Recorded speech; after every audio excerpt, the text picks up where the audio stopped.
ఒక్క సెకండ్ ఒక మాట వినండి అందరూ. జీవితంలో కులం లేదు, మతం లేదు, ప్రాంతం లేదు. నేను మానవత్వాన్ని, జాతీయతని గౌరవిస్తాను. I am an unapologetic Sanatani Hindu. I am an unapologetic Sanatani Hindu. ఎవరి సనాతని ఎక్కడి నుంచి వచ్చింది ఆమె? రైట్. ఒకసారి దశావతారాలు చూసిన తర్వాత నాకు కులం లేదు, మతం లేదని ఆయనే చెప్పారు. సనాతని అని అంటున్నారు. ప్లీజ్ ఒకసారి ప్లే చేయండి.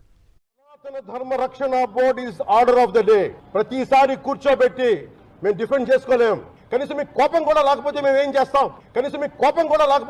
చేస్తాం? ఆంధ్ర అనే భావన లేదు ఆంధ్ర వాళ్ళకి. ఎప్పుడు ఆంధ్ర భావన వస్తో తెలియదు. నా కులం ప్రాతిపాదిక సరే కొంతకాలం వరకు జరిగింది. 2019 తర్వాత కులం కూడా పోయింది. ఇప్పుడు సొంత కులాన్ని కూడా వెనకేసుకురావట్ల. ఆంధ్ర భావన ఎలాగో లేదు. కనీసం కుల భావనను తెచ్చుకుని బాగు చేయండి రాష్ట్రాన్ని. నిజంగా మనస్ఫూర్తిగా అవుతున్నారు. నా కులం ఉంది, నాకెక్కడో మతం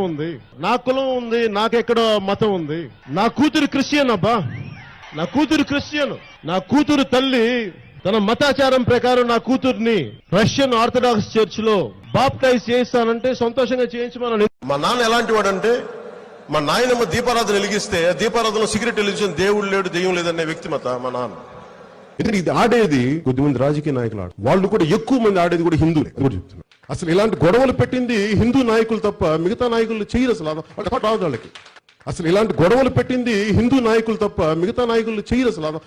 వాళ్ళకి నిజంగా మన ఈ మధ్యన గోమాంసం గురించి లేదంటే బీఫ్ గురించి ఇంత గొడవ జరుగుతూ ఉంటే నాకు అనిపించింది, బీఫ్ తినాలి అంటే నేను తిని ముందుకెళ్తాను తప్ప దాన్ని వేరేలా చేసుకోనని. అంటే తిండి ఏది తిన్నామని కాదు, నిజంగా మరి తిండి శాకాహారమే తింటే అందరూ గొప్ప వాళ్ళు అయిపోతారంటే మరి గుజరాత్ లో గోద్రా ఘటన ఎందుకు జరిగింది? నాకు ఎందుకు జీసస్ క్రైస్ట్ ఇష్టమో చెప్తాను. ఒకసారి ఇక్కడ నా డైరీలో రాసుకున్నాను. నా పెద్ద కొడుకు పడిపోయాడు. వాడు ఇంత వయసు పడిపోతే వాడు మోకాళ్ళకి రక్తం వచ్చింది. వస్తే నాకు మోకాళ్ళు నొప్పి వచ్చేసినాయి. నాకు అప్పుడు నాకు గుర్తొచ్చింది మేరీ మాత గుర్తొచ్చింది. నాకు ఇష్టమైన ఎర్నెస్టో చే గెవేరా పుట్టినరోజు. రాజకీయాల స్ఫూర్తిని, పోరాట స్ఫూర్తిని తెలియజేసిన మహానుభావుల్లో ఎర్నెస్టో చే గెవేరా అతను నాకు స్ఫూర్తి. ఇప్పుడు మీరు చెప్పిన నా గడ్డం పెంచుకుంటే నాకు నిజంగా ఆనందిస్తుంది. నేను నిజంగా ఇది మనస్ఫూర్తిగా పెట్టుకున్నాను. ఇది నాకు ఇష్టంతో పెట్టుకున్నాను. జై భీమ్ అనే పదం ప్రతి ఒక్కరూ సమానం అని చెప్పేది ఆ జై భీమ్ అనే నినాదం.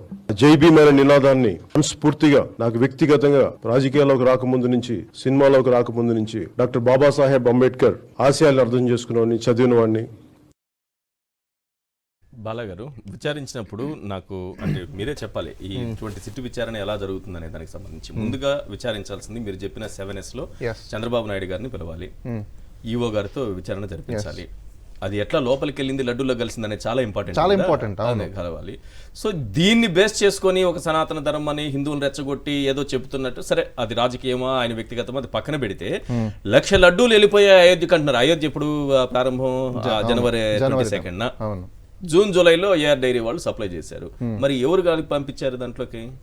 ఇప్పుడు దాన్ని కూడా ఇది కూడా విచారణకు వస్తుందా? నేను అంటున్నది ఉప ముఖ్యమంత్రి అంటున్నా. నేను సనాతన ధర్మం వాటి గురించి మాట్లాడే ఆయన వ్యక్తిగతం, అది ఉప ముఖ్యమంత్రిగా ఉన్న స్థాయిలో మాట్లాడిన మాటలు కదా. ఈ సిటీ ఇన్వెస్టిగేషన్ లోకి అయితే పవన్ కళ్యాణ్ రాడు. ఓకే, ఎందుకు కాబట్టి ఓకే మన నోటికి వచ్చిన కామెంట్స్ చేసుకొని వెళ్ళిపోవచ్చు. ఎందుకంటే ఆయన ఏమన్నా మాట్లాడుకోవచ్చు. ఇంకోటి ఉంది, యుఏపిఏ అనే ఒక యాక్ట్ ఉంది. ఆయనని అర్బన్ నక్సల్ కింద ఫస్ట్ డిక్లేర్ చేసి వాళ్ళ పార్టీని బ్యాన్ చేయాలి, పొలిటికల్ పార్టీని. ఎందుకంటే ఈయన ఇప్పుడు మనం అంతా అర్బనైజేషన్లో ఉన్నాం. ఇప్పుడున్న అర్బనైజేషన్స్లో ఎడ్యుకేషన్ సిస్టంలో 20th సెంచరీలో ఉండి, 20th సెంచరీలో ఉండి, కాన్స్టిట్యూషనల్ ఎరాలో ఉండి ఎడ్యుకేటర్స్ని ఈయన ఏం చేస్తున్నాడు అంటే సైకలాజికల్ డిజార్డర్స్గా తయారు చేసి ఒక అన్సస్టైనిటీ ఆఫ్ సొసైటీని తయారు చేయడానికి ఈయన ప్రొవోకింగ్ చేస్తున్నాడు.